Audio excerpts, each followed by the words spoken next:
Hello, everyone, and welcome back to. I'm goodness, sorry, I lost it. Wow, what a start!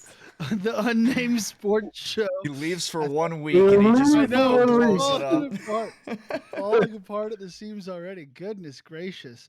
Anyway, let's start that over. Welcome back to the Unnamed Sports Show. I'm your host Ryan. I'm joined by my co-hosts Jerry and Jason. What's going on, fellas? what it do? Not much, Uh, man. Not much. Hey, yeah, it's been a crazy week. Sorry I missed last week, but guess who's back? Back, Back Back again. back. in, back again. This guy's back again. And I got some things on my mind. Got some things I want to talk about. You know, Brown's not in the playoffs anymore. But anyway, before we get into any of that, please don't forget to like, subscribe, follow us at Unnamed Sports S on all of our social media. We're on X, formerly known as Twitter, Instagram, TikTok. And then after this, you can listen to our podcast wherever you hear your podcast. Please don't forget to like, subscribe, leave us a review there. So we appreciate all those listening. And let's jump right in. Yeah, sorry I missed last week, guys. Sometimes duty Work, calls and life. we have other jobs outside of this, so couldn't You mean you're not making unfortunately enough money from our show yet? not yet. But you guys could change that. Not you guys, but You you guys. guys. Guys, you at home. You at home. Just for um 5 pennies a day. um but before we get into this week, let's go back a week. You guys were deprived of me getting to talk about my Cleveland Browns getting destroyed in the first round of the playoffs against the Houston Texans. I mean, it was one of the worst performances I've ever seen after that first quarter. You watch Joe Flacco sit back there and, he gives and he takes. Those first two drives, he was great. Well, I'm sorry, the second and third drive. The first drive was a three and out, but the second and third drives, we were answering. It was 14-10. I was like, okay, this is going to be a shootout. It's going to be a good game. And then Houston scores, and then we three and out, and then Houston gets a field goal, and then we're down 10. It's halftime. Okay, 24-14. That's not impossible. We were down by 10 points to the Bears with 2 minutes and 50 seconds left, and we tied. Or, I'm sorry, we were down 7. We were down 10 earlier in the game with about 4 minutes left. So 10 points, that's nothing, especially with the explosive our offense was. And we come out and throw back to back pick sixes. Are you kidding me? Are you kidding me? I mean, and then our defense decides to let CJ Stroud look like Peyton Manning in his 10th year in the NFL. I mean, here's the other thing. People were talking about, okay, oh, CJ Stroud this, CJ Stroud that, perfect passer rating almost, and blah, blah, blah, blah, blah. And don't get me wrong. I love CJ Stroud. I think he's an excellent quarterback. I think he's going to be one of the best quarterbacks in the NFL here going forward. But it's not like he was putting balls into windows. Okay, everyone was wide open. Like no one within 5 to 10 yards of them. Y'all And we had safeties got burnt yeah, Ronnie bad. Hickman looked like it wasn't. It was uh, Ronnie Hickman and Do Greg some. Newsome were the two problems in that game. They were the liabilities on the field, and they decided that they couldn't guard anybody. So tough way to go out. However, having said all of that, what an excellent season. 5 starting quarterbacks, still won 11 games, still made it to the playoffs in a season where we could have been like the Jets and missed the playoffs early. And we didn't even have a chance of someone like Aaron Rodgers coming back. We brought a guy who's 39 years old off the street, off the couch to come in and quarterback our team, and he threw 5 straight games of over 300 yards. He threw 6 straight games of 2+ touchdowns, and that's all you can ask for. As disappointing as it ended, as frustrating as I was when at the end of that game in the fourth quarter, I still am proud of my team, happy with our team, and when you get the rest of our offensive line, Nick Chubb, Deshaun Watson, Anthony Walker, Grant Delpit, when all these guys come back next year, I think we're going to be much better. So that's my rant. I'm done now. I appreciate you guys giving me the floor to do that. The record time on the rant, honestly. You only took up 6 minutes. I think we both took up at least 20 when we did ours. So Yeah. All right, No, it's. I got a question. Okay, sorry, what were you saying? I was just gonna say it's hard to be like it's very frustrating seeing how well we played in so many games this year. But it's hard to be mad when like we won 11 games.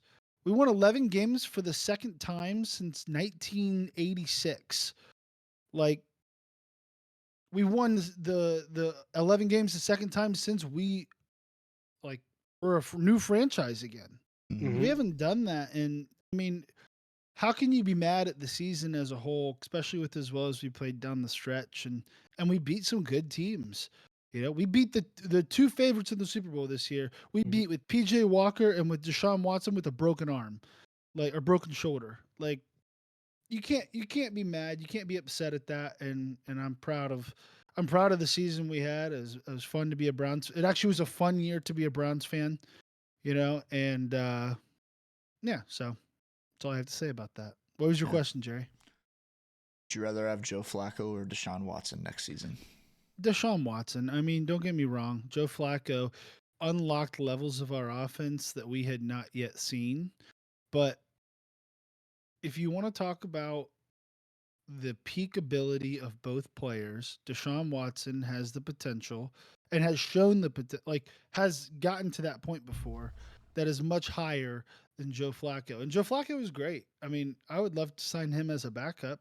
He doesn't really we won't because we're going to try and develop DTR and we're going to have Deshaun Watson obviously as our starter, but it'd be amazing to have him. Somebody else is going to pick him up to be a bridge quarterback or a backup somewhere else. But it's had Joe Flacco gone and won the wild card round and then beat the Ravens, and we're sitting in the AFC Championship right now. Okay, that's a different story. Right. That's okay. Yeah. How do you not sign this guy again? Even if we lose the AFC Championship, how do you not sign him back? But you, at the end of the day, like you can't you can't bring somebody back when you have a $230 million quarterback. And he was great. He was fantastic, but he threw 10 interceptions in 6 games. I mean, Yeah.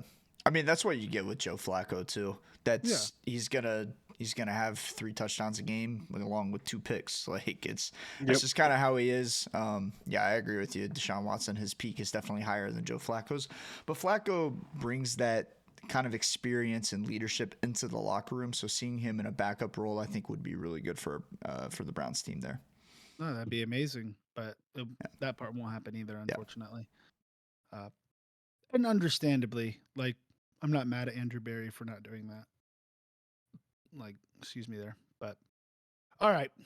Any more questions on the Browns who aren't even playing last weekend or this weekend? Good. Moving on. Um, Hey, no, we did have one more question that Jerry asked last week. what was the question? Coaches, why do What you about believe that you guys fired Uh, your tight end and tight who was ends the coach, running running back? backs coach, OC? OC. So I think we fired our. Uh, honestly, everyone was surprised about that. But if you look at our running backs really didn't develop at all this year. And Mm, as as uh, as good as Nick Chubb is, I feel like he he could was- potentially hide. I mean, Stump Mitchell's not a bad coach. I'm not trying to say that at all, but and I don't know if maybe they had an idea because we just hired Deuce Staley, so I didn't know if there was well, this is who we would rather have instead mhm. already, or if it was just simply a question of listen, Jerome Ford got better up until about the 6th week, and then capped. He did not get any better the rest of the season. As a matter of fact, our running production significantly dropped the last quarter of the season and into the playoffs. So I, I'm not too mad about it. What I am upset is if Bill Callahan leaves. It looks like he's probably going to stay, but his son just got hired to be the head coach of the Titans. So if he wants to go coach Right. with his son, that would make me upset. The tight ends coach was a little bit surprising considering how good David Njoku was down the back half of the season, but part of me thinks a lot of that had to do with Joe Flacco getting him the football. You Yeah. know, it Mhm. and his blocking has actually been really good this season too. I don't know if they just didn't see it out of uh the the backups not improving. I'm not sure on the tight ends coach. And then the OC Van Pelt, I think that's actually probably happy for both parties to part ways. I mean, I'm sure Van Pelt, he said he was surprised, but he's going to actually have an opportunity now. It looks like there's a chance he gets picked up by the Raiders to actually go call plays. Stefanski's our play caller, and I think when you looked at the back half of the season, like there's a clip of D'Amico Ryan's talking to his cornerbacks, literally calling out exactly what our offense is about to do, exactly what Joe Flacco is going to do, and exactly the route that the receiver's about to run, and then they pick six us the next play. Hmm. So, uh, when now you can say that's Stefanski's fault too. I mean, he's the one scheming it up, but and calling the play, but I think he wanted to bring someone in that could work with him in developing a better offense that suits Deshaun Watson better. So Agreed. I think that was kind of this decision, and we've hired good hires so far. We picked up, like I said, Deuce Staley is coming as our running backs coach, and the OC for Alabama is now our tight ends coach. Yeah, I saw that. That So was a really good pickup. I'm not mad at either of those, and it sucks because I do like Stump, but he'll end up somewhere. He'll be fine, Hmm. Yeah. and we'll see where we go. But anyway, okay, 15. We took 13 minutes that time. There we go. All right, you Uh, got 7 more. I'm just kidding. Moving on, Browns are. I'm glad we got to start the show with that. Hopefully, fellow Browns fans got to listen to that. But let's talk about people that are actually playing right now. Let's recap some of these games. We had divisional weekend, and honestly, it was one of the best divisional rounds I remember in a while because all but one of the games was competitive, and even the one game that wasn't competitive was competitive for a half. I mean, it was Mhm. tied at halftime. So we'll start with the one that was the first one on the slate and the one that was least competitive. Ravens hosted Texans. Ravens win 34-10. Jerry, what did you think? Like, let's start with we're going to talk about the Ravens a lot because they're going to be playing and they played a great game this day. But I think it's important to kind of maybe start with the Texans here. Like, how incredible of a season was it for the Texans to go from where they were as the number 2 pick in the draft all the way to making it to the divisional round in the playoffs? Like, speak a little bit to what that can mean for the Texans and what that means going forward. Yeah, I mean, when you have, they should have had the first pick in the draft last year, right? A last second 2 point conversion Lovey gives Smith. gives the Bears the first pick, and then the Texans fall to two. Well, pause for a second too. It wasn't just that the 2 point conversion. It was a Hail Mary ball Right, 50 yards out for a touchdown and then go for two for the win. I right. mean, to Yeah, get the Wow. number so to give him the number 2 to give them pick. the number 2 pick instead of getting number one, that was probably the best thing that could have happened for that franchise because CJ Stroud is freaking awesome. I know he wasn't exceptional in this game, but when you look at where they were at last year to where they're at now, winning the division, rookie head coach, rookie quarterback. I mean, you couldn't have asked for a better season if you were the Houston Texans. I said it at the beginning of the wild card round when we were previewing it when the Browns we were previewing the Browns and Texans.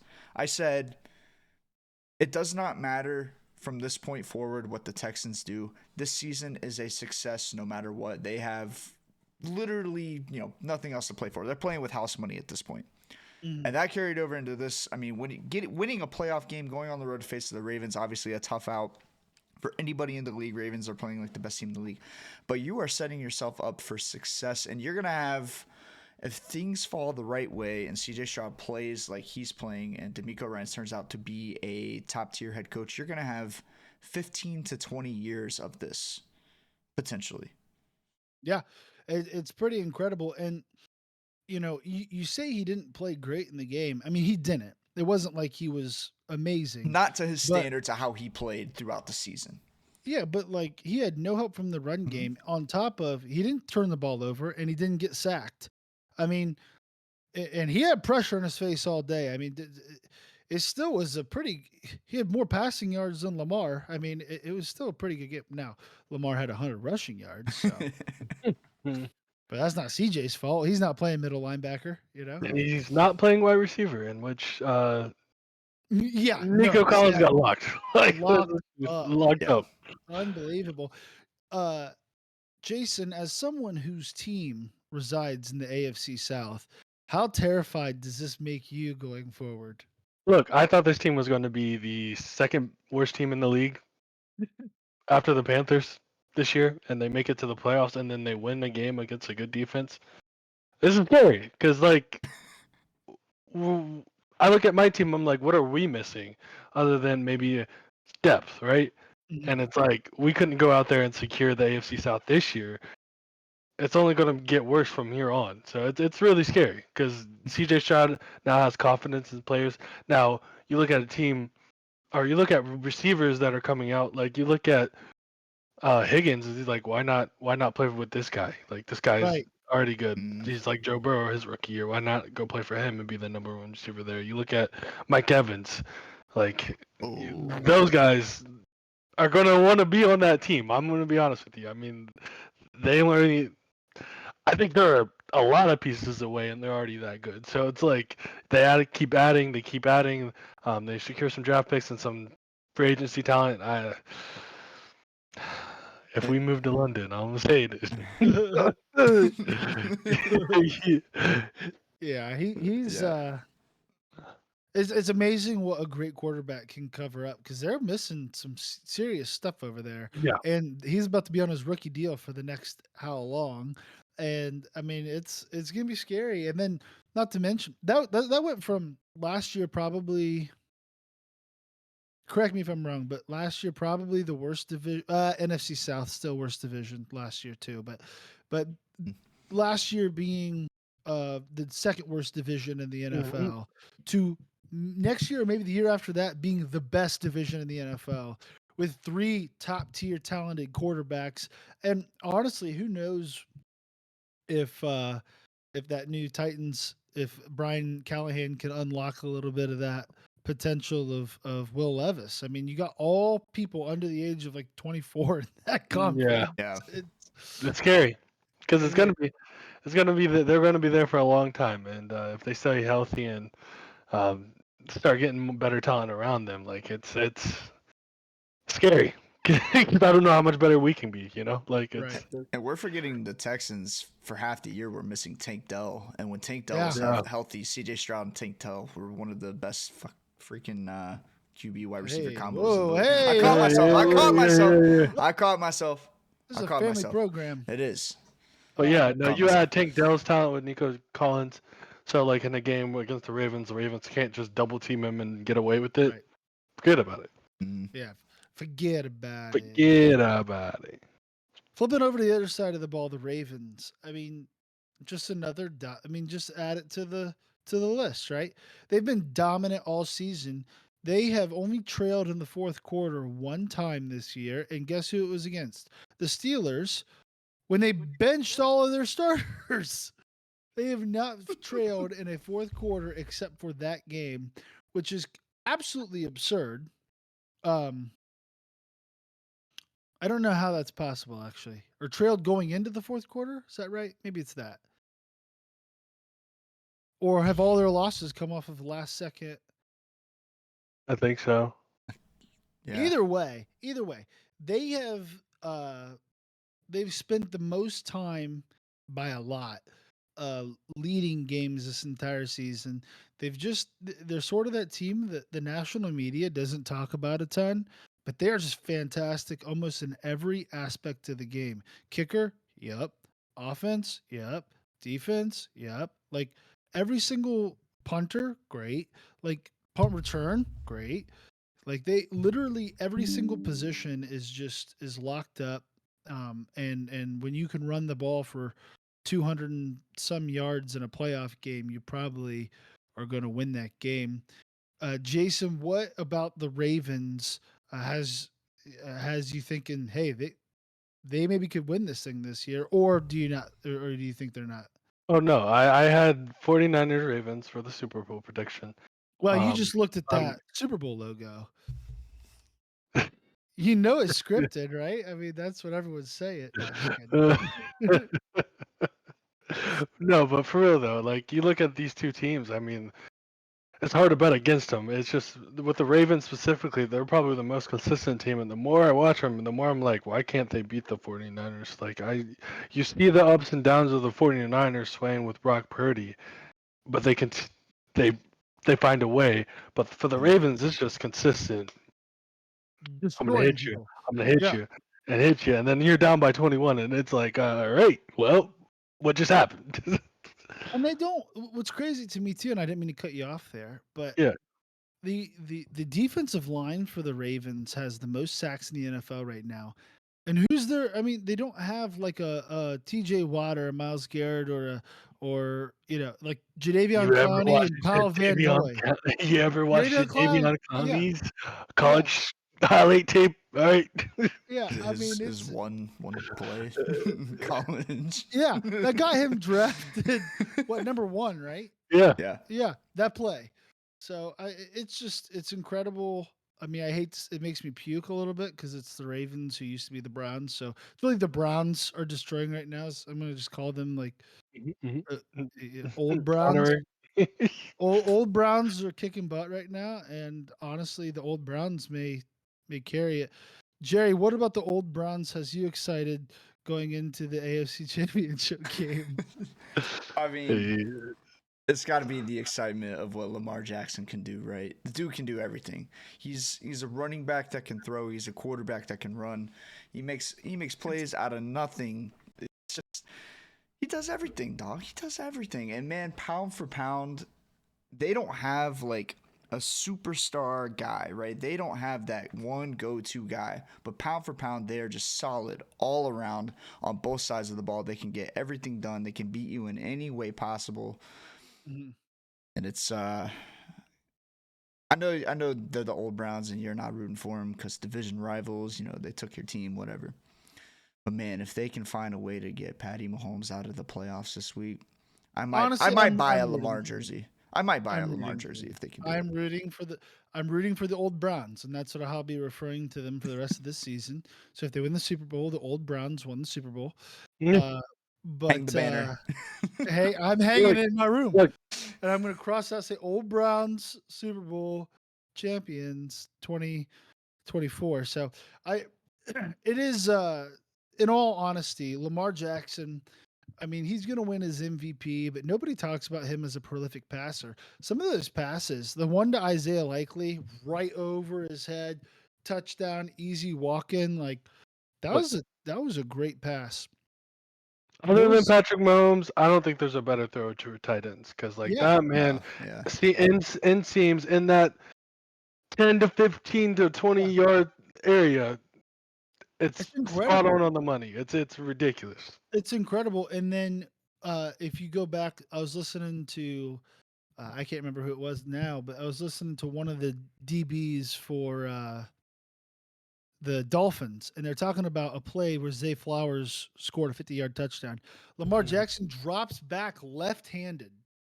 And so it freezes the entire defense. They all shift to the left like it's a lefty quarterback. He flips his hips right, and Zay Flowers is wide open, like nobody there. He catches it, runs it for 50 yards, touchdown. I mean, it's just if that was Patrick Mahomes, that would have been Right. replayed Now let 750 me times on Sports Center, now let me right? tell you something about this guy. All right. Yeah, yeah. Here's a guy. Now here's the guy. Nah, it's incredible. The Ravens, I think, I think the 49ers technically are the odds-on favorite right now, but they're right behind them. So, moving on to that team, second game, 49ers Packers. 49ers pull it out 24-21 in a game that the Packers were winning that game, were dominating that game for 3.5 quarters. And the 49ers honestly had truly no business uh winning that. Sorry, I'm getting some. Sorry, I was getting some extra noise in my headphones. Um, the 49ers had no business winning that game. That was the Packers basically to lose, and they ended up losing it because their kicker decided he wanted to do his job and and missed a kick to go up 7, and then Jordan Love channeled Brett Favre and threw it across his body for the easiest interception I've ever seen. Identical play. Literally the You exact see same it play. paired up? Yes. You Yes, see it paired literally Yes. up? the exact same play. It's Yeah, insane. yeah, literally Yeah. INT. So uh, it was one of the best games of the playoffs so far. It's incredible to see the Packers, who are the youngest team in the playoffs, come out and play what everyone is expecting to be the best team in the NFL, all the way down to the wire. What an incredible game, Jason! We'll start again with kind of the Packers and the side that lost, but honestly, there was kind of a common theme besides one team, a common theme among three of the losers this weekend, in that nobody expected them to be here, and all of them, other than the Texans, the other two played really good games and have a lot to take away. Like, what'd you take away from the Packers from this game and going forward with Jordan Maybe Love? they can play defense. Where was it all year? Yeah, Maybe they can actually play some defense. I don't know. they Um, fired their DC, by the way. oh, whoa. I Yeah. know. Why not at the beginning of the season? I don't know. Right. I think it's Annie Ainge. Hopefully I said that correct, but she's a Packers fan. She does like the little sports clip shows every weekend Annie after the game. Agar. Agar, thank you. Yeah. Yeah, she's like, yeah, and who would ever wanted him to get fired? And then it's like a bunch of A clips of it. montage. Yeah. He wanted him fired. But anyways, yes, should have been gone a long time ago.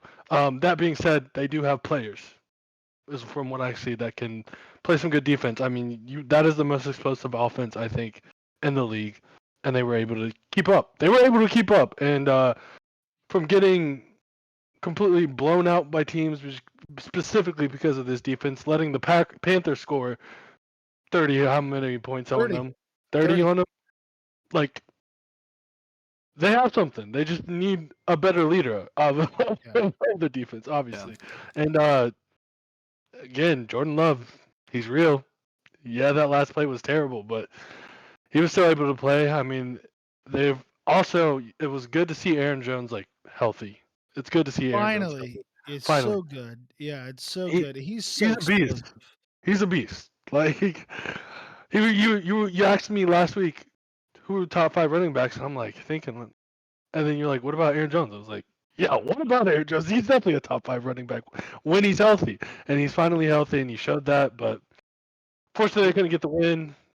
Little couple of more pieces on defense, I think, and I think they'll be a playoff team for a Yeah, long time to come. for a long time. I mean, average age is 25, which is absurd to Crazy. think. That's wow.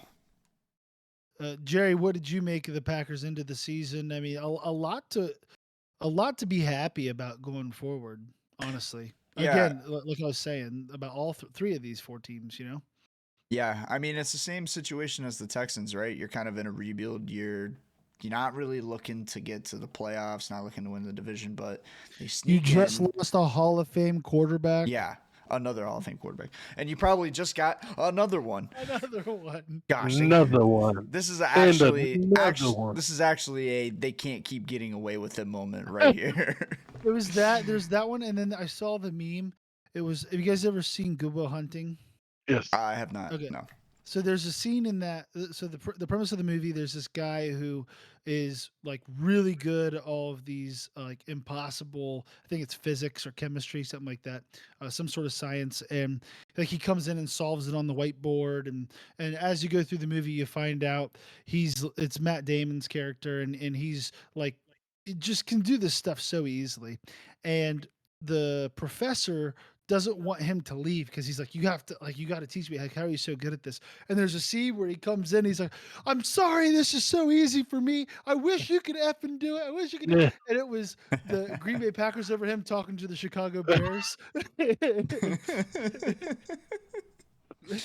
That's amazing. I know But it's so funny. But continue. I apologize. yeah, I mean, a rebuild year, they sneak into the playoffs. I don't know how they didn't see this one coming with Anders Carlson missing a kick because I don't know how this guy got drafted in the first place. He had a 71% kicking percentage in college. 71%. And he's missed clutch kicks all season long. Ain't no way in hell he's going to be on the team next year. That being I'm said, surprised they let him on the plane home. yeah, honestly. That being said, yeah, I mean by the Packers standards, not a good year. Obviously, they're used to being in the NFC Championship game and losing to the Seahawks or the 49ers in this instance. But they won a playoff game on the road against a team that hasn't lost all season long at home. Go into San Francisco and nearly beat the odds-on favorite to win the Super Bowl. Got to call this season a success. Absolutely, and it watch out for the Texans and Packers to be continual players in the playoff race for a long time, for a very long time.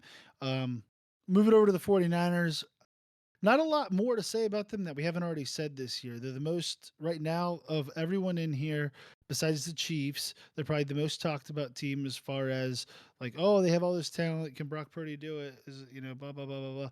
They are a really good team. And Jason, you said it best when we were talking on Saturday. You said sometimes the team with the better players just wins. Like you may have outplayed them, you may have outworked them. They got better players. They Simple as just that. got better players, and it's true.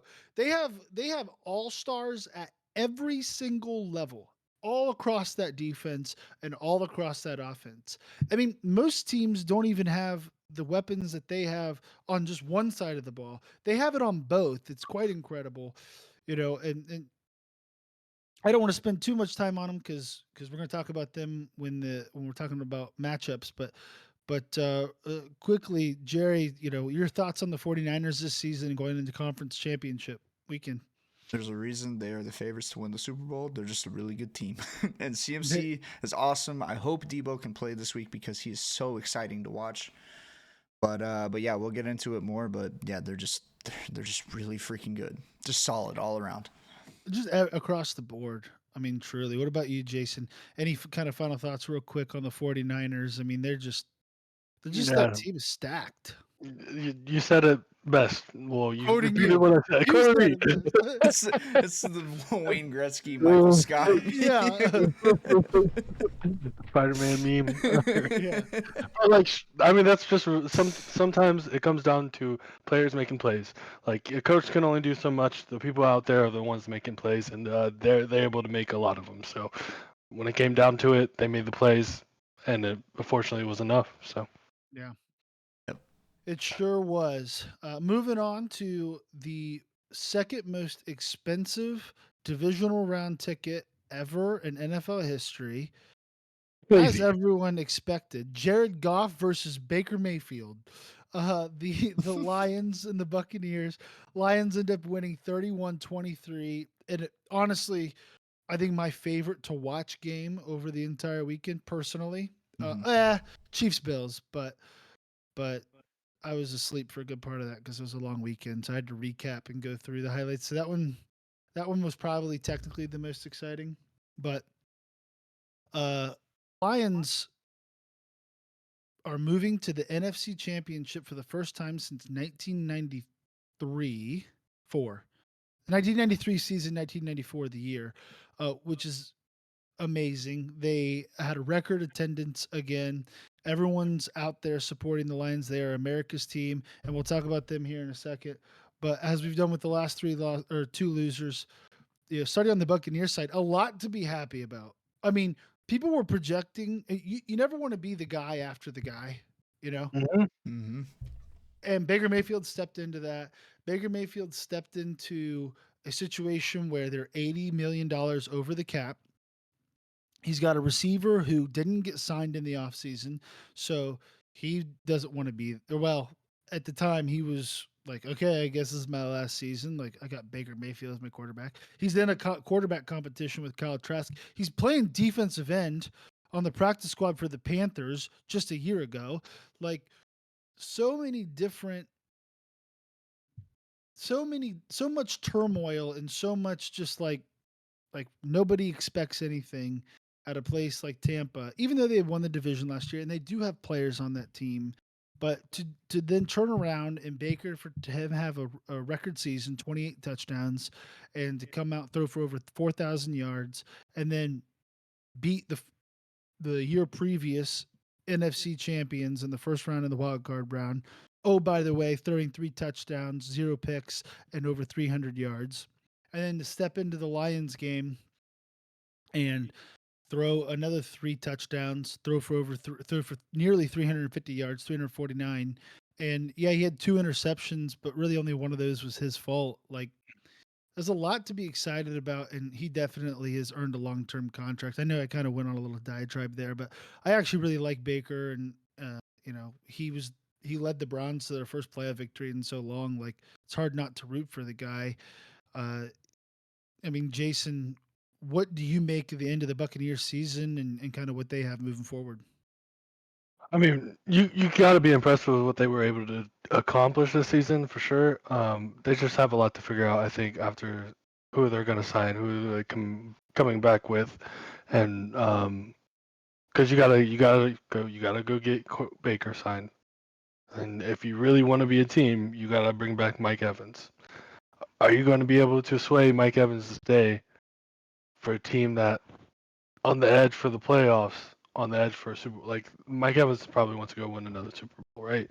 He's coming down to his time where he's like he's the, he's never been the best receiver, but he's always been consistent.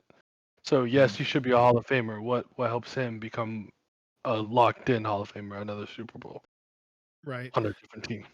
I think you're right. I think he has mentioned though not many players get to play for one organization their entire career, and he said that he does want to retire a Buccaneer. So there's something to that too. But I get what you're saying.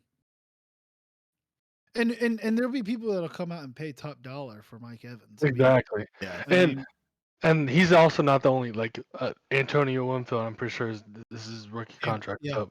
yeah. Like they have some decisions to make in the offseason. Now, you want all those guys. Can you afford all those guys? And can you build on top of that as well to try to make another push for another playoff Super Bowl appearance? And we'll jump to you here in a second, Jerry. But just real quick, they do have the third most cap space in the NFL next year because Brady falls off, and Yeah, I didn't think about that one. Baker will probably sign for Relatively cheap, 30 30 million. million. Yeah, Yeah. which is dummy cheap for a Yeah. quarterback. Which is yeah, so That's and 20 million less than the max. Like, exactly, and with the salary cap raising, I mean, yep, there's a good if Mike Evans likes Baker and likes being a part of that team, if they yeah, can sign everyone back, I mean, Baker has only played in the same system for back-to-back years once. once. Yep. Mm. Let that Once. sink for a second. Can we give the guy a freaking chance to learn an offense? He's had like 6 different head coaches 6, since he's been in the league, right? 8. 8. Oh 8, my. yeah, probably 6 different for the 8. Browns. Yeah, yeah, it was like or 8, yeah, 8 and 5 6 years, something like that. Yeah, Okay. yeah, Yeah. or 8 different Go ahead. coordinators, maybe it's 8 different coordinators, but Coordinators, probably for sure. Yeah. still absolutely absurd. What were you gonna say there, Jason? No, I'm gonna try to figure out the correct number. Oh, Go ahead. okay. Gotcha. Yeah, please do. While we're talking about that, Jerry, not real quick, as long as you'd like, because I just expounded for an hour, it seems like. Talk about what you thought the end of the Buccaneers season meant and what that could mean going forward. Yeah, I mean, you guys said it best. They have a lot of pieces to figure out, but they also have a lot of bright spots on offense that are young, and Trey Palmer and Rashad White. Rashad White, I think, really took a step forward this year. He looked really, really strong this year, and they've got a strong defense to build behind. Personally, I don't see how after the end of the game you can bring back Todd Bowles. Ryan and I were kind of talking Yeah, about it a talk little about bit off yeah. air. But man, just absolutely throwing in the towel when you have one timeout left with you could have got the ball back with 37 seconds, 35 seconds.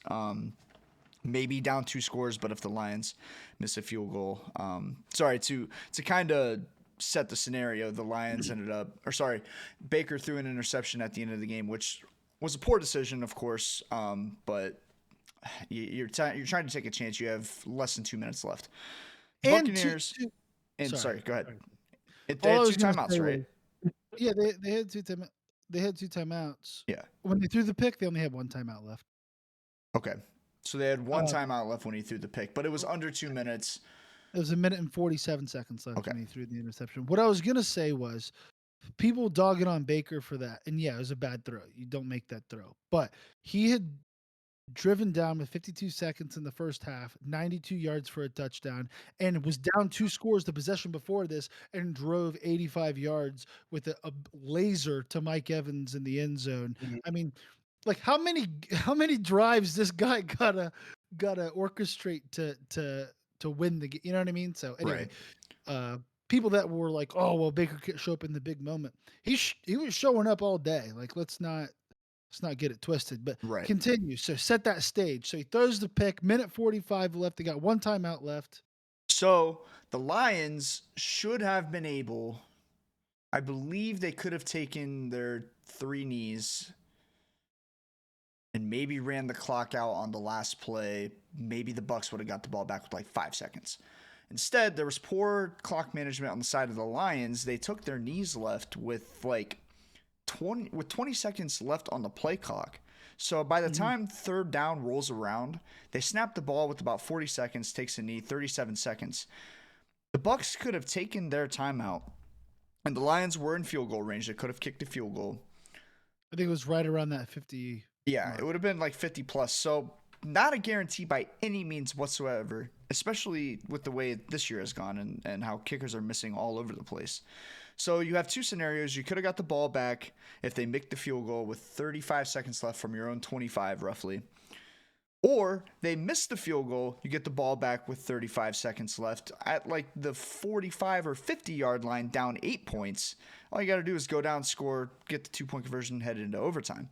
Todd Bowles elects to not do any of that, lets the clock run out with 1 timeout left on the board, just throwing in the towel for the season. I don't understand how you can bring back a coach like that who doesn't understand the scenario of the game and how to give your team another chance to go and win the game. I don't understand it. That is one of my biggest pet peeves. I had to deal with it last year with Nathaniel Hackett because he is the worst at clock management. He had to hire a guy to manage the clock for him. Nathaniel Hackett gets fired. That guy takes his job. It's my biggest pet peeve in sports how coaches are supposed to understand the entire environment and scenarios of the game, and especially in the playoffs, give your team one last chance to at least go tie the game and take it into overtime, man. Especially with as well as he'd been playing. He threw for 350 yards. Right. Like, Give that guy a chance. you got Mike I Evans. don't, Dude, I don't just care throw it if up. I don't care if he threw for 120 yards. Give your Yeah. team a chance. Yeah, I'm with you. I 100% agree. I remember looking at that like, call it now. Of course, I was watching it with one of my a Lions fan, so I was like in my back of my head, I'm like, oh yeah, woo. Or I was saying congratulations, woo, but in the back of my head, I'm like, close it now. So I don't know, but Yeah. anyway, Lions win. They are now America's sweetheart. They are. I guess let's wrap it up. Buccaneers have a lot of things to figure out the offseason, but I think they found at least their quarterback. And if they don't sign him, somebody else is going to. So kudos to Baker for playing in a prove it year and actually proving it. Mhm. But the Lions have, moving on to them, they are now, I think, America's team. Everyone's rooting for the Lions. How could you not? You're talking about a team that has never been to the Super Bowl. One of 4 teams that have never been to the Super Bowl, by the way. And 2 of those teams are supported by 2 people in this group. But um, Sorry, fellas. right now, yeah, right Hey, now they are 1 game away from getting in, 2 games away from winning it all. And Dan Campbell has those boys absolutely bought in to to him, to his system, to his culture. They go out and they find these guys that just plug and play, and they're perfect. And they have a couple weaknesses. I think their secondary is could be a lot better, and they definitely have some things to shore up. They're not. I don't think the Ravens or the 49ers, but they are an amazingly fun team to watch, and I can't wait to see what they're able to do here. Jerry, what are your thoughts on the Lions? How they've done this season in the NFC Championship? What an incredible year! Yeah, I mean, we've talked about on the show how exciting their offense is with Jameer Gibbs, David Montgomery, Amon-Ra St. Brown. Name the names. Jared Goff, he's awesome. They're all awesome. What really impressed me specifically in this game was their defensive coordinator, whose name is escaping my mind right now. I don't know, but he was drawing up blitzes to get Aiden Hutchinson and Brian Branch absolutely free off the ball. They were untouched getting to the quarterback. The way they were designing their schemes was absolutely amazing. I mean, Baker had a guy in his face a second after taking a step back and Like three had to get rid of times, it. Yeah. like Yeah. it's The pressure was there. So if they can keep that up, especially against a guy like Brock Purdy, who will probably, you know, suffer in that scenario. He hasn't been great against the blitz. mm-mm. They can make anything happen. The 49ers are beatable, and the Lions have the weapons to beat them. And I'm One, so excited to watch this game. And uh, how can you not root for Detroit? How can you not? I would 100% agree. Aaron Glenn, by the way, is the name of the Thank you. defensive coordinator. I just looked it up. I did not know that either. The other thing, while he did have some amazing blitz schemes drawn up, there was a couple plays where Aiden Hutchinson was guarding Chris Godwin. So let's let's maybe not have Aiden Hutchinson on Debo Samuel this upcoming week. What Jason, could possibly go wrong? yeah, I've seen that story with Devontae Smith. Dog, like, Yes. uh, what do you make of the Lions season, man? Like, what stood out to you the most? What's impressed you the most, and what do Yeah. you expect them going into this game? Camaraderie, like the ability to play for each other and just give balls to the wall, man. I haven't seen an NFL team play like that in probably ever since like the Ravens and Ray Lewis time. Like it's kind of crazy to watch them. But you got special players like we keep saying. I love seeing Gibbs finally like actually look like the number one guy there, and hope maybe see that continue going. And then yeah, just like you said, there's a little bit of holes here and there, but they keep playing for each other. They're playing better than what they show. They do need corners. They have the safeties. See DJ and Brian Branch, probably a top 2, 3 Yeah, safety combo in the league right Mhm. yeah. now. So they just keep playing like how they're playing. I mean, I'd ride it for as long as you can because, again, if you can't get to Brock Purdy, they're gonna have some. But if they can get to Brock Purdy, we'll see a hell of a game. The way that they've bought in, they're playing like a college team. That's Yeah. what it feels like. That does not happen in the NFL. No, it It's does not. awesome to see. It is quite incredible. And Jameer Gibbs, 9 carries for 74 yards and a touchdown on 9 carries. That's crazy. It's pretty good. That's And very then, impressive. And he had receptions too. yeah, I was gonna say good Yeah. receptions as well, I believe. 4 for 40 on Yeah, receptions. yeah, exactly. So you're talking about a guy that actually getting involved in the game and who's making an impact. That he scored to put them up 2 scores, which inevitably they needed to be up two Yep. scores. So uh, it's been an amazing season to watch the Lions, and as a fellow team that has never made it to the Super Bowl, that is who I'm rooting for this year, 100%. And I hope. I mean, don't get me wrong. I like Brock Purdy and his story, but I don't know. How do you not root for the team that, like, everyone thinks that the 49ers are going to walk all over Detroit? Everyone thinks that they just have too many good players. Like, how amazing would it see the Lions to upset them and make it to the Super Bowl, and who knows at that point? So the last game, this has been our longest recap of the year, but that's fine because this is the divisional round. This is the playoffs, baby. Playoffs, Playoffs. playoffs. Bills 24, Chiefs 27. Womp womp. Another wide right for the Bills. And unlike the other three teams that we've talked about, who, while they lost, no one expected them to be there. And for the most part, have relatively bright futures, a lot of young talent on really all three of those teams. Baker's not necessarily young, but for the Buccaneers, they have a lot of new guys on offense and defense. The Bills, like, it's been their year for like what, 5 years now, 4 or 4 5 years years, now, yeah.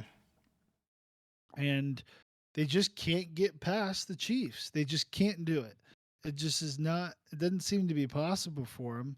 And Patty Mahomes is the best quarterback in the NFL. He's probably going to end up being the greatest of all time. I hate saying it, but he's been to 6 straight AFC Championship games, and he's tied for second longest streak of all time. We're getting 8 is the record with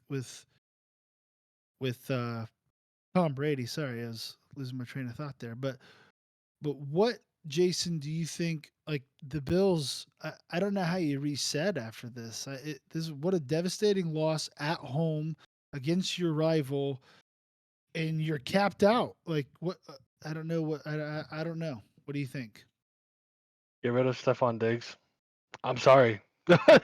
I'm sorry to say it, though his performances have not been worth the money.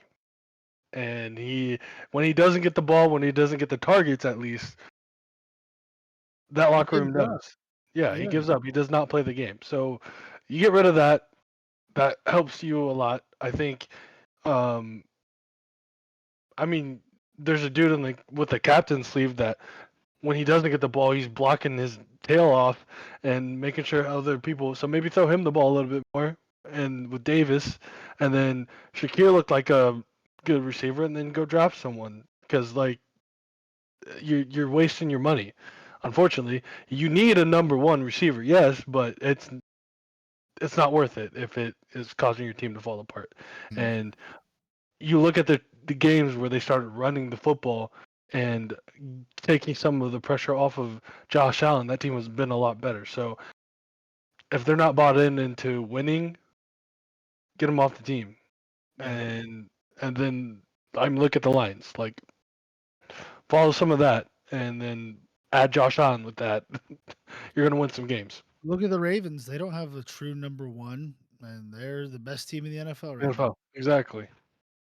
Well, Jerry, what are your thoughts on the devastating end to the Bills season? Yeah, I agree. Get rid of Stephon Diggs. He has been a huge issue all year. Specifically in this game, he had a play. They were down, I think they were on the 50, maybe on the Chiefs 45.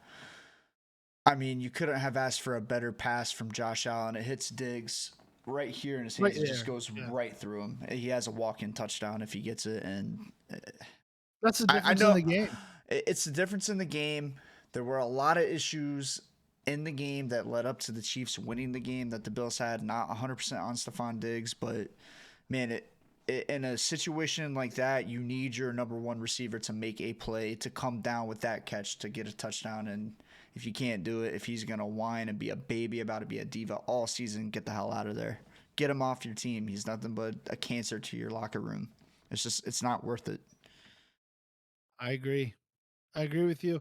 And to take a little bit more of the blame off of Stephon Diggs, there was on that last drive several other options that Josh Allen could have taken. He had actually Stephon Diggs wide open for a first Mm. down. On first down, decided to chuck it into the end zone and got hit by his lineman. Otherwise, actually, if his lineman doesn't get blown back on that play, that's probably a game-winning touchdown. Well, a lead taking touchdown, but instead they give, they end up going 3 and out and giving it to their kicker, and their kicker goes wide right. And who knows if he makes that. I Mahomes still has the think ball I with. still think the Chiefs win if he Yeah, makes that. To be they honest have with the you. ball back with a minute and 30 left. Like Yeah. it was over, but or not over, but it was like it wasn't like 100% it's going to OT. Now, if you harken back a couple years ago to, I believe it was the AFC Championship, it may have been a divisional round. But I think it was the AFC Championship. It was between the Bills and the Chiefs, and Josh Allen got the ball with like a minute left. scored a touchdown, and then Mahomes got it with like 15 seconds left and Yep. scored a field That goal to was tie it. I mean, that could have happened. Was that divisional? yeah, that was divisional. Was that the year the Bengals made the? Yeah, that was the Yeah. year the Bengals made the Super Bowl.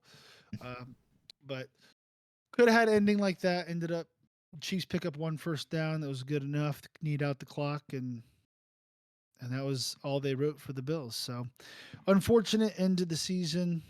I think getting rid of Diggs is probably what they're going to have to do. He wants to go to the Cowboys anyway, so Yeah, let him go play with his brother. He'll lose in yeah, the divisional round there too. It's fine.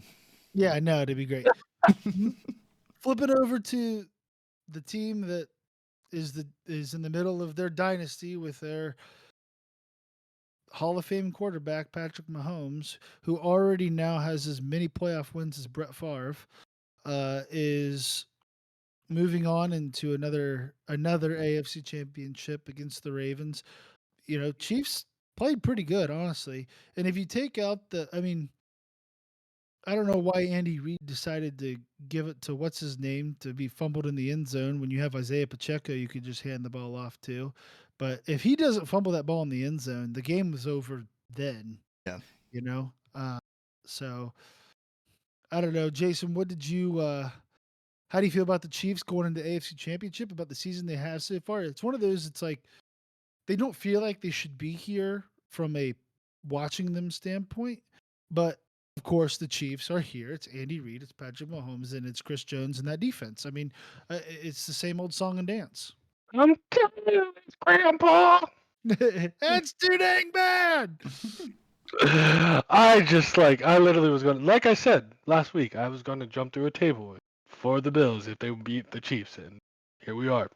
No table has been broken. So, we have good defense. We have a generational talent at quarterback, and I guess that can get you to a AFC championship, or Every 2, or 3, or single 4, or 5, or 6. And I'm sick of it. I'm tired of it. I don't want to see it. Speaking of people that don't want to see it, Jerry, is this ever good? When is this going to end? 2 weeks ago, to this day, we were making Super Bowl predictions. We're not going to talk about the NFC side of the Super Bowl predictions, but the AFC side. Let's talk about it. Let's talk about it. No. The AFC side, I said the Kansas City Chiefs. Nobody's expecting them to get there. They have Patrick Mahomes.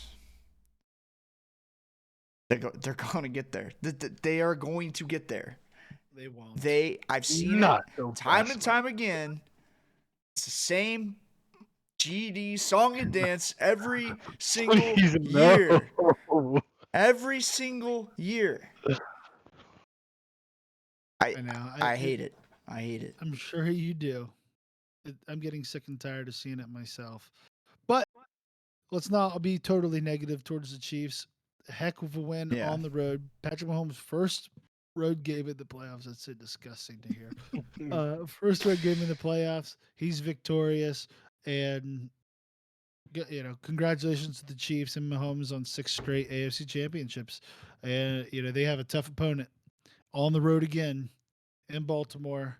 So we'll see. We'll see how it goes. But well, that wraps up the longest recap, an hour-long recap of these games. We're going to go to a brief intermission, and then we'll be right back to preview Conference Championship Weekend. See you.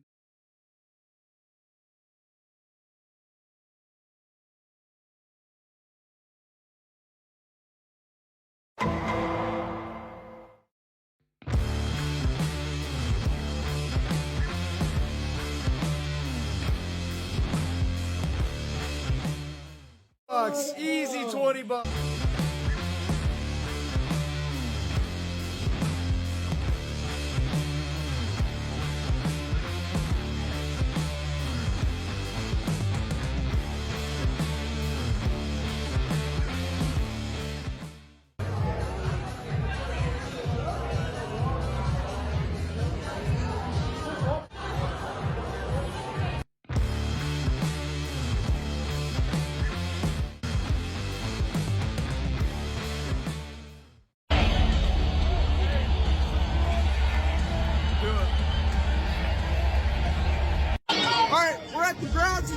All right, so we made it to our seats. Jason, Duval County, how are we feeling before the game? Duval! Brian, Cleveland, Cuyahoga County, how are we feeling? Here we go, Brownies. Here we go. Ho, ho. All right, it's going to be a good one. Stay tuned to watch. What do you think? Woo! Oh, there he is. There he is. Oh, 14-0, baby. Let's go.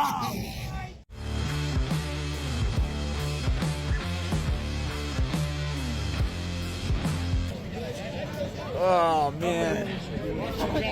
Jason, post-game analysis. What happened? Not now. Welcome back, everyone, to the Unnamed Sports Show. Again, I'm your host, Ryan. I'm joined by Jason and Jerry. You saw Jason flexing up there. He's looking good. We're all been working out. We're trying to get ready for a football game with a bunch of. We're not. Oh, We're not working out, or we're not. Oh, I haven't this is been working out. 100% for the wedding, but Yeah, I haven't also- been working out, but Working out for Jerry's wedding, but also we're playing a football game, aren't we? yeah, yeah. I Oh, need to get in no? the gym. yeah. no, we're playing. We We're playing. definitely are. We're playing. Yeah, I was gonna say. Have I been training for nothing? We're about to give my future stepdad CTE in this football game, dog. No. If you We got ask, a wait, big I know game you're coming up. watching. if you ask Chandler Jones, CTE doesn't exist. It doesn't exist. What about? I don't speaking know about what talk CTE shows, stand for. talking but- about talk shows, a Chandler Jones, Antonio Brown talk show. Can we say electric? I'm That just would be kidding. off the rails, man. That would be so That's awesome. literally, Yeah. Literally off the rails. rails. Literally off the rails. Anyway, it's conference championship weekend. We have the NFC and AFC championship this weekend, both on Sunday. We start off Chiefs at Ravens. Ravens 3.5-point favorites at home. Not surprising. Over under set at 44.5 points. Jerry, give us your preview for this game. What do you see happening? Patrick Mahomes is inevitable. He's coming. He's here. He's gonna win. Give me the Chiefs on the points. Give me the Chiefs money line. He's gonna find a way. They've figured out if they just throw the ball to Travis Kelce and Rashee Rice and don't give the ball to anybody else, they can win the game. They saw what happens when you give the ball to somebody else. They give the ball to Mecole Hardman, fumbles it in the end zone. Travis Kelce had one heck of a game. By the way, we didn't talk about it before, but Jason Kelce being shirtless, chugging beers, and in the crowd stepping out of the box was awesome. When they panned to Taylor Swift and Jason Kelce's just shirtless, chugging beers behind her, that's what real dreams are made of right there. But anyways, Also, sorry to add on to that, his girlfriend just in the background, like, "Yep, this is normal. This Yep. is fine." yep. This is cool. Yeah, but give me Patrick Mahomes. He's going to do it again. Also, I got to stick with my Super Bowl prediction. I'm rooting for the Ravens. Like I said, if Lamar wins, I'm buying a Lamar jersey. Probably. But give me the Chiefs and Patrick Mahomes. Give me the under, too. I think it's going to be a close game. I think it's going to be one of those really tightly played games, like probably under 40 points. We're looking at maybe 20-17. Field goal to win the game by Harrison Butker. That's kind of what I'm thinking. Say it. Not so fast, my friend. Look, Lamar Jackson has one goal and one goal only: to win a Super Bowl. All right, he's won MVP. He's won a playoff game. He's leading the league in rushing yards. Sorry, quarterback rushing yards. He broke the record. Future broke by Justin Fields, but that doesn't matter. Anyways, yeah, I had to throw that Justin Fields comment in there. Okay, but that being said, what we haven't seen is a Super Bowl win from Lamar Jackson, and he will take the reins from Patrick Mahomes, come out there with a number one defense, and with a defense that won't let you throw to one player, as we saw from the Texans. Is not going to allow Rice to go off like that, and hopefully you get Marlon Humphrey back healthy. I believe he's going to be back. I could be wrong on that, but I'm pretty sure Marlon Humphrey is going to be back. So I think Mark Andrews is going to be back this week too, right? And Mark Andrews is going to be back. So you mix that with Isaiah Likely. It don't matter what side of the ball you throw it to. You got someone open. All right. So calm down, Jerry. I know you're a Denver fan. You've seen it. You know that before. He The owns me. Ravens. He Hey, owns me, bro. by Derrick Henry, I know. I know how it feels. All right.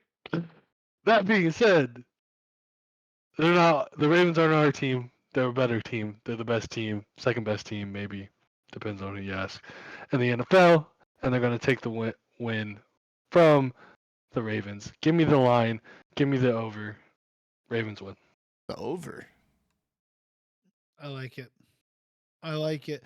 Uh, so kind of off a bit with you. It's hard to root against, or not root. I'm sorry. It's easy to root against Patrick Mahomes. It's hard to go against Patrick Mahomes, especially if you're a betting man, which all three of us are. Um, Patrick Mahomes, obviously 6 straight AFC Championship games. You're talking about multiple time Super Bowl winner, the most recent Super Bowl winner. He's in the AFC Championship game again. He's the best quarterback in the world right now, and could eventually be the best quarterback to ever play the game. However, that Ravens defense is legit. And what I used to think the best defense in the league, the Browns got torched, and the following week the Ravens shut that team completely down. And their offense wasn't doing anything in the first half, really. And then finally, the second half, they're like, all right, why don't we just start doing what we're really good at, which is running the football? And they just ran and ran and ran and dominated the Texans. I think they're going to do the same thing to the Chiefs. I think the Ravens are just too good. I'm sorry. Sorry. Did I just say the Ravens? The old Browns are so good across the board that the Chiefs are just they're going to compete for the first 2 to 3 quarters. I just think at the end of the game, it's the Ravens are just too good. They're just too good. It's similar to what we say about the 49ers, just they're not all stars, but sometimes the team with just the better players wins, and they don't have a hole. The Ravens do not have a hole. So because of that, give me the Ravens -3.5 and the under for sure. Sorry, Jason. I know you like the over, but It's fine. I'm smashing the under on this game. That Ravens defense is too good, and the Chiefs receivers do not know how to catch a football. So, Yeah. moving on. Fact. Next, That's a fact. it is a fact, 100% fact. The next game, Lions at 49ers. 49ers 7-point favorites in this one, which seems to be a pretty big spread for the NFC Championship game. The over under is set at 50.5 points. Jason, lead us off here. What do you see happening in this game? A whole lot of offense. A whole lot of offense. Because, boy, do they have weapons everywhere on the offensive side of the ball. Yes, the 49ers have a good defense. The Lions play better defense than their players are. But I think you're going to see a offensive shootout because throwing the ball, running the ball, big plays. I think both sides do give up certain big plays here and there, and we'll see a lot of big plays happen running or passing. So give me the over, smash the over, and then I don't -7 is crazy. I think the 49ers are going to win the game. Don't get me wrong. I just don't think by 7. I think maybe they get a last second touchdown that puts them up by like 4 or 3. But Jerry, your thoughts? Lions, Niners, 7-point favorites for the 49ers. Yeah, both of these teams can do everything on the offensive side of the ball. They run well, they pass well, they can do it all. I think last week, Jason and I were talking. We said hammer the over in the Packers 49ers game. I think without the weather, that over hits, but because of the weather, it's kind of a sloppier game. This week, hit the over. 50.5, hit the over. That's hitting for sure. And I'm riding with the Honolulu Blues. Give me the Lions over the 49ers. First ever Super Bowl appearance. Jared Goff. Jared Goff is going to do it. He's going to do it for the city of Detroit. Dan Campbell's got those boys bought in. Brock Purdy going to have the pressure coming for him. He's going to feel it a little bit. Gonna come down to the end of the game. Lions go down, kick a last-second field goal to win the game, and send Detroit to the Super Bowl in Las Vegas. I like it. Thanks for stealing my thunder. I thought for sure you were picking the 49ers. I was going to be like, get me the Detroit. But you stole my thunder. It's fine. The Lions, as we were talking about earlier in the show, they have players at every position. They're really good, but they just aren't as cohesive a unit as the Detroit Lions are. Yes, they are expected to win. Yes, they are a very, very good team, and they're led by a good quarterback. And we need to realize that Brock Purdy is a good quarterback. He's not like your grandma couldn't sit back there. Don't get me wrong. If your grandma was back there, they'd still have a good offense. I mean, Jimmy Garoppolo won an NFC championship throwing the Look, my ball seven grandma can times. hand the ball off to So Christian McCaffrey too. Okay. yeah, yeah. But in all honesty, he made some incredible throws in that Packers game. That ball to George Kittle was absolutely insane for I believe it was their first touchdown. He had a lot of really good plays, and he had other plays where he looked like Mr. Irrelevant, but it'll happen. I think that their team is a really good one. I think they have a lot of strong pieces, and I think Brock Purdy is a perfect quarterback to have back there. But I don't think I think the Lions just have so much momentum. They're just team of destiny type vibes. Like they are so tight knit. They are such a good group you know, uh, and they know, hey, our team has, and it's not even we've never been to a Super Bowl, which is true, obviously, which is that's a motivator. But take the step back. To get to the Super Bowl, you have to be an NFC champion. The Lions have never won an NFC championship game in the Super Bowl era, so that is going to be motivation enough. We're going to be the first team ever in the Super Bowl era to win the NFC championship as a Lion, and I think they're going to come out with their hair on fire. I think they're going to be, even on defense, I think they're going to be flying around. I think they win this game, not handily. I think it's really close, but I think the Lions pull it out as well. But thanks for stealing my thunder, Jerry. Sorry, bud. Hey, Mom Craig, I do not approve it. The message that they just said. All right, not at all. I just want you to know that. Know that your son Niners picked winning that. this game. Listen, I Look, as I have I've been to around as the a Browns fan. 49ers my whole life, okay? My whole life. I hate them almost as much as the Chiefs, okay? Give me the Lions. Give it to me. Hey, Well, I was a fool one time too. All right. Last I heard, we'll you see were a you next week. fool 11 times in a row on this show. We'll see you next week. Now, just to get this right, Jason, you have Ravens -3.5, correct? Correct. And 49ers or Lions +7. Yes. Jerry, you have Chiefs money line and Lions money line. Yep, both underdogs money line. And I have Ravens -3.5 and Lions money line. All right, let's remember that for next week when the Lions are playing the Ravens in the Super Bowl. Anyway. I hope so. I hope so. I hope so.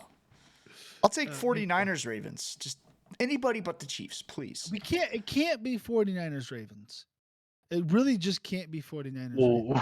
Well, unfortunately, it just can be. No, but the thing is, there's this narrative going around that the NFL is scripted, and it's Yeah. gaining a bunch of traction. And they're saying that it's all hidden in the Super Bowl logo. It's very silly. It's all nonsense. But It is. I don't want to give credence to this silly idea any more than it already has. All right, let's stamp it out. Let's it be Chiefs Lions. Let it be the complete opposite of what everyone's expecting. But anyway, that's my rant part 2 today. So hoping The for NFL is scripted and rigged. it is not, because I'll stop watching. No, who am I kidding? Not me. I would still watch. It'll be the Browns here eventually. Anyway, that wraps up the NFL talk. It has been a fantastic season, guys. We have literally 3 more games left of the NFL season. It's absolutely incredible. It's so sad. This has been the main focal point of our entire show. And so we're going to have to get really good at knowing some other sports. With that in mind, let's transition. You like that? Oh, You nice like that? segue. Segue into little NBA talk. Some crazy stuff has happened this week. Yeah, Jerry, why don't you lead us off? give us a little bit of that NBA talk. All right. So I think it was Monday night. We had Joel Embiid and Karl Anthony Towns going off. Embiid puts up 70. Was it last I night? thought that It was might have been yesterday. last night. Might have been last night. Embiid goes Go ahead. off for 70. Karl Anthony Towns goes off for 62, but loses. They lose to the Hornets with Karl Anthony Towns scoring 62 points. He had 52 at the end of the first half. They He was on bench pace him. for 104. Oh my goodness. Yeah, and then scores. I think he scored 6 in the third quarter, only 4 in the fourth. They benched him in the fourth quarter with 4 minutes to go, 3 or 4 minutes to go. While he has 62 points. Well, did you In a hear? close game. In a close game. Did you hear what the guard said? What's his name? Anthony Edwards. Mm-mm. What'd he say? They said we weren't focused on basketball. It was just give him the ball. Give him the ball. Yeah, he scored Like- 62 points. I'd give him the ball too. Yeah, when you got a guy that hot, when you got a Right. guy dropping all these points, then yeah, that's what you do. Yeah. Okay, but it was like how he said Well, it. they He was won. like, we wanted him to score 100 points, not actually win the game. I see. Well, clearly their coach didn't think that because they benched him. It doesn't. I mean, they brought him back in, obviously, but when a guy is that hot, he plays. Yeah, the but he whole also game. missed, He's your like, superstar. He did. He He missed missed a lot like in the fourth 6 quarter. shots in a row. Like, Yeah. what are we talking about here? I don't know. Like, don't get me wrong. Don't get me wrong. There's a big difference between forcing 70 points and actually going out there and dropping 70 points on someone's head. Right. He dropped six. If you're scoring over 60, that isn't Impressive. going worse than 60. Impressive. That is Impressive, dropping impressive, 60. On impressive. the That's anniversary impressive, of Kobe's impressive. 81, by the way. All this happened on Perfect. the anniversary of Kobe's 81. Kobe is the perfect example of this. Literally, his last game, force fed him the ball, got 60 points. It wasn't like he was like, but Kobe, you know what I'm saying? It was literally put the ball in his hands and drops. He still 60 won the points. game. He did. You're right. He did. It's Kobe Bryant. We're talking about someone else, right? Who didn't win the game because he couldn't score in the fourth quarter. True. Different. Embiid went out there, dominated the game, showed why he's the MVP. One guy's like, "Oh, I can do that too," and couldn't really do that. All right, you know what I'm saying? Like, it different. In his It's defense, he shot 60% from the field and was 10 for 15 from 3. Yeah. I'm sorry. He had 44 in the first half, not 52. My apologies. But no, that's fine. But to me, if you're talking about a guy that we're force feeding him, that's someone that is not shooting at 60%. If you're shooting at 60% from the field, you're shooting at what? 10 for 15. What would that be? I'll do the quick math here. That's 2/3, 10 for 66. 15, Right? 67%. Yeah. You're shooting at 67% from 3. That's not force feeding you the ball. That's dropping 60. He didn't Yeah. shoot 43 from the field. He didn't shoot 32% from 3. Like that's I understand what you're saying, and he missed Right. a lot in a row in the second half. I get it, but backing up a little bit. What a heck of a performance! Agreed. Both of Agreed. them, from both of them. And you're right. Joel Embiid's obviously the better player of the two. I mean, he's a dog, honestly. I agree, but I heard I saw on Twitter, somebody called him the Dak Prescott of the NBA. And I was like, that's a pretty good comparison for how he performs in the playoffs. Joel. Yeah. Yeah. Yeah. I think it's more that he just like literally gets hurt every time. Yeah. I think this year, without them having James Harden back there, they got a shot this year. No, I Tyrese agree. Maxey is awesome. He's awesome. Absolutely. I'm gonna act like I've been watching all year. Absolutely, 100%. They got a shot. Hey, before we get to the Bucks news, let me talk about something I do know. Cavs are on a win streak right now, red hot. They They're- are. Without two of our better players. They what? I said without two of our better players. I Yeah. know. We're 11-3 in our last 14, and we're on an 8-game win streak. I believe that's right. Mm-hmm. What? Like, what's In-game up with win our streak. bench? I don't know. What's his name? Georges Niang and Ning and the other dude. I apologize for not remembering your name. Dude. It's all right. He literally had 20. We're still in the middle of football season. We're getting there. Give us a couple weeks. Listen, I know 3 players on that team. That's all I need to know. Sam No, Merrill. you need to know Sam 4. Merrill. Sam Sorry, Merrill. sorry. Yeah. I You know better know 4. I know 4. Don't worry. Don't worry. Anyway, moving on. Go ahead. What was that last piece of news you guys had from NBA talk? You want to take it, Jason? Wait, what? The What Bucks. Oh, right. Sorry. When you said Bucks, I was thinking Buckeyes. We have Not such a good show. Milwaukee We have Bucks. such a good show. If you're Uh, still watching, thank you. The Milwaukee Bucks. Look. Again, like you said, football mind only. You said Bucks, I think Buckeyes. I'm like, that's not NBA. What are we talking about? Pause. All right. Doc Rivers is going to be the head coach for the Milwaukee Bucks. Why you say Jerry asked this question? I said I think it's because without Antetokounmpo, this looked like the worst team in the NBA. With Damian Lillard, they still have a solid team around him. Like they have Damian Lillard, they have Chris Middleton. When Antetokounmpo did not play, they have not been able to perform well at all. Yes, he is the best player on that team and considered the best player in the league. Maybe maybe not this year, but top 5 player in the league by far, by none. And when he hasn't played, they've looked just bad, atrocious, losing to bad teams. Like you can't do that. You still have Damian Lillard, the dude who dropped 72 points last year. Let's not forget, or 71. That. Fed.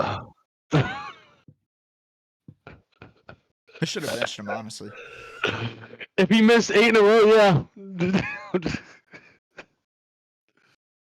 Anyways, but you get some leadership in there, maybe some better offensive scheming. Hopefully, we'll see. I'm not like the greatest huge Doc Rivers supporter right now. I don't know if he still should be a coach in the NBA. I don't know. We'll see. We'll see. He's just joining the Bucks to get bounced by the Celtics again in the second round. Yeah, 100%. You know, I mean, Doc Rivers he's kind of been that guy that's really got it done with the Celtics back in the day, but since then he's really had limited success. I mean, his time with the Clippers and his time with the Sixers, he just could never get over that hump. You know, he never led a team to another finals appearance. I don't know. I don't understand why they're firing their coach personally. You're telling me a team without their best player is not playing like one of the best teams in the league? Wow, that's literally every team. Every team without their best weapons is not going to be able to get it done most of the time. That being said, Giannis has more of an impact on that team than I initially gave him credit for because Duke can ball.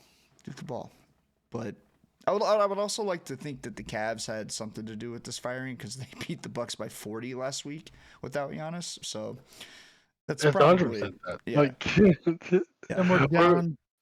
two. Only down 3 now. I know we were down 11 there for a second. Come back, baby. But Come back. Now we're down 3. Anyway, sorry about that. No, it'll be interesting to see. To be honest with you, as I've mentioned a bunch, I haven't watched much NBA other than paying attention to what's going on with the Cavs this year, but that's definitely going to change as we transition into the NBA. Last couple things here. First up, Ohio State moving to college football a little bit, dominating the transfer portal. Jason, why don't you take it away here? With my looking like money, like my Ohio State Buckeyes. Anyways, that little Drake slide in there. We got money, all right, people. We got money and we're spending it, all right.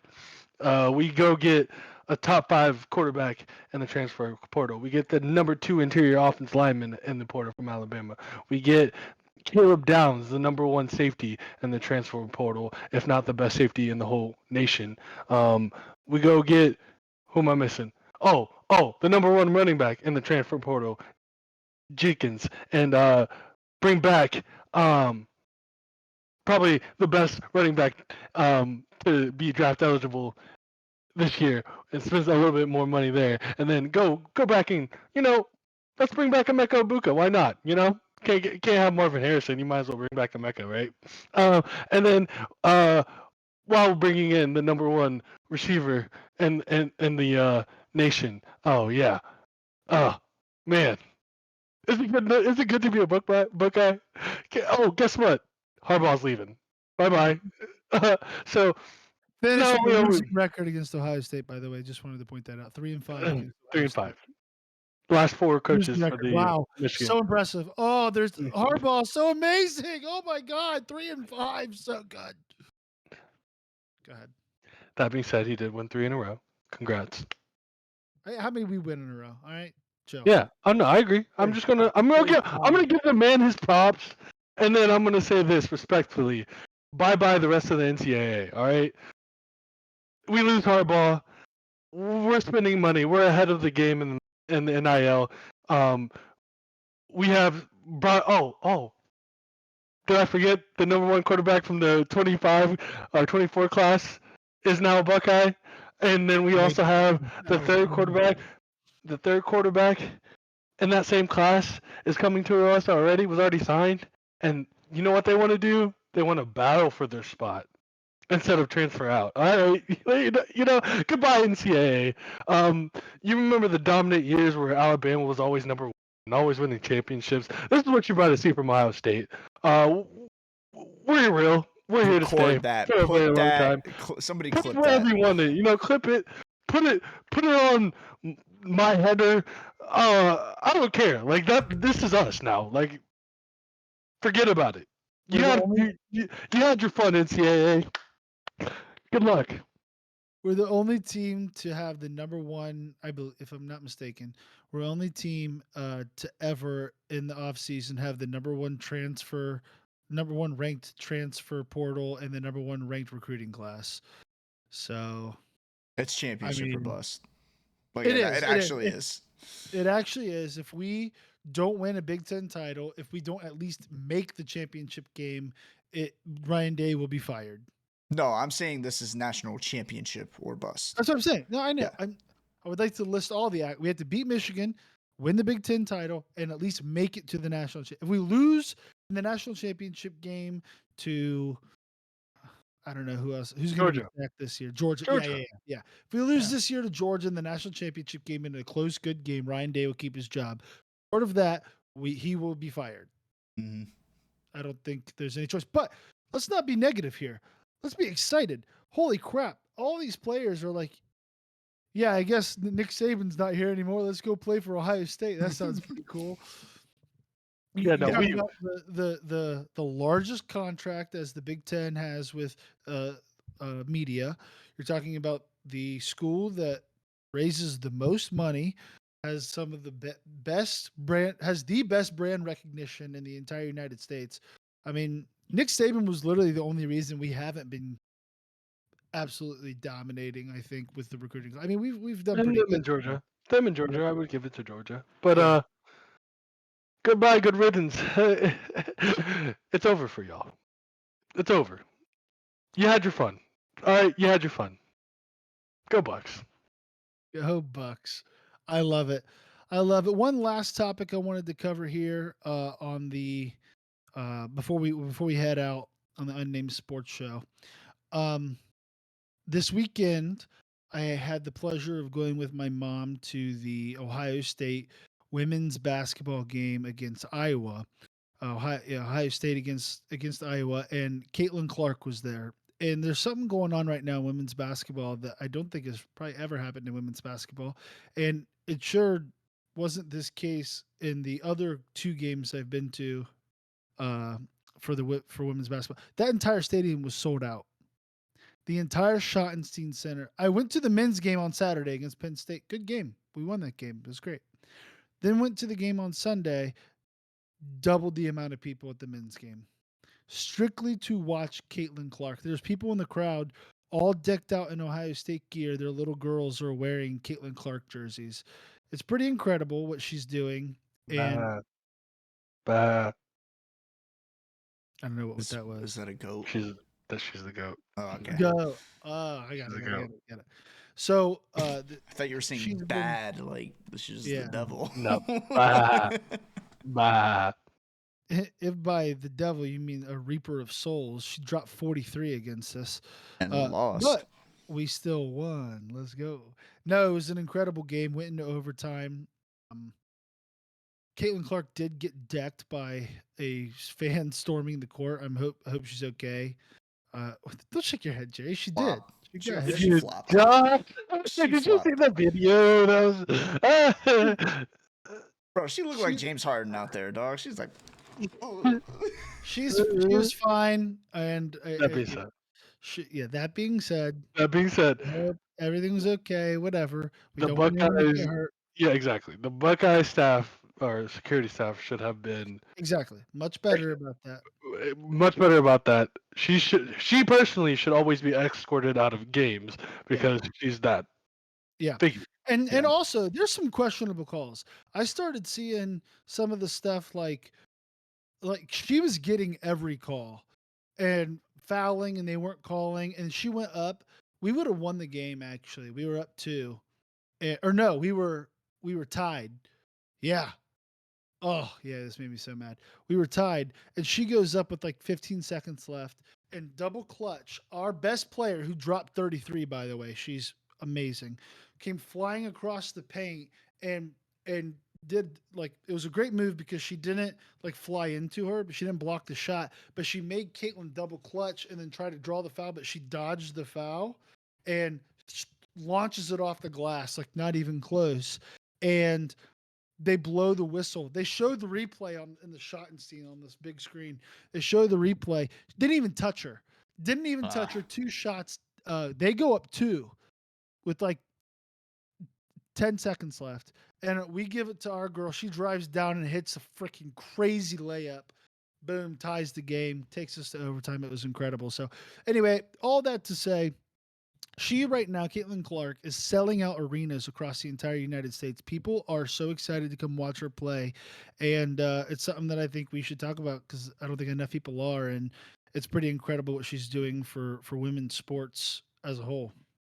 yeah, she's awesome. She's incredible at basketball. Kobe said it the best. She's a Mamba. All right, she got that mentality. Yeah, she is a stone cold killer, man. She might play in the NBA. I don't know. She's got this.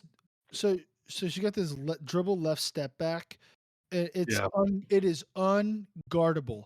She does this left dribble. She pushes off a little bit, but it's Caitlin Clark. They let her get away with it every time. Having said that, she'll have an inch of space and bang every time, bang from 10 feet behind the 3-point line.